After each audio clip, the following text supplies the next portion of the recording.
Media playback is unsupported on your device. Media captionDominic. Raab Planning for Brexit. No deal goes on. Contingency plans in case the UK has to leave the EU with no deal in place are well underway, a minister has said. Dominic Raab said while the UK had to strive for the very best outcome from Brexit negotiations, it had to prepare for all eventualities. The Sunday Telegraph claimed there were plans to unlock billions of pounds in the new year to prepare for a no-deal Brexit if talks make no progress. 6 months of Brexit negotiations have not led to a significant breakthrough. Last month, Prime Minister Theresa May used a speech in Florence to set out proposals for a 2-year transition period after the UK leaves the EU in March 2019, in a bid to ease the deadlock. Talks had stalled over key issues including EU citizens' rights, a financial settlement and on the Northern Ireland border. UK Brexit Secretary David Davis has since said decisive steps forward have been made, although EU Brexit negotiator Michel Barnier has said there are still big gaps between the two sides on some issues. The Sunday Telegraph reported that, if no further progress is made, Mrs May has decided to commit billions in the new year to spend on things like new technology to speed up customs checks, in case there is no trade deal and the UK has to revert to World Trade Organization tariffs with the EU. Image copyright Getty Images. Appearing on the BBC's Sunday Politics, Justice Minister Mr Raab was asked why there was no visible sign of preparations for no deal, such as the recruitment of more customs officers and more infrastructure at ports. He said this planning goes on. It's right that it does because of the Prime Minister's clear point of view that we need to search and hope for the best, strive for the very best outcome from these negotiations, but prepare for all eventualities. What we don't do is run around advertising it demonstrably. Why? Because we want to send the right, positive tone to our EU partners.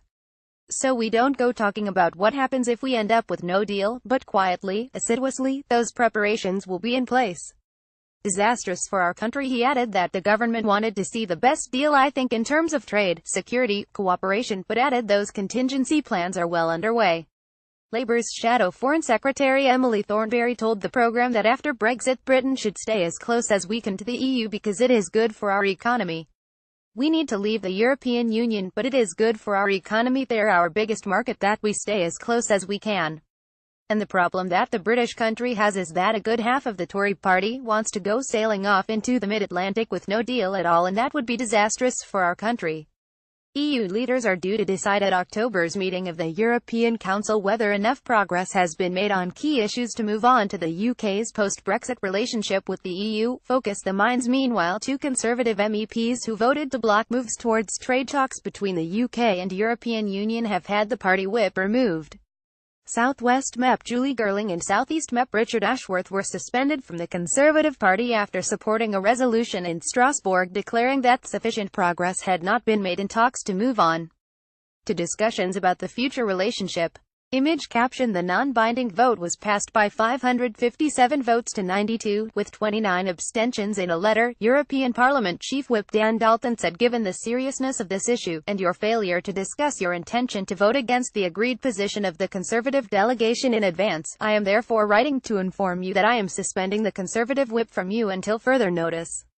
Julie Girling told her local newspaper she had not voted to block trade talks but to focus the minds of negotiators and drive more effective negotiations.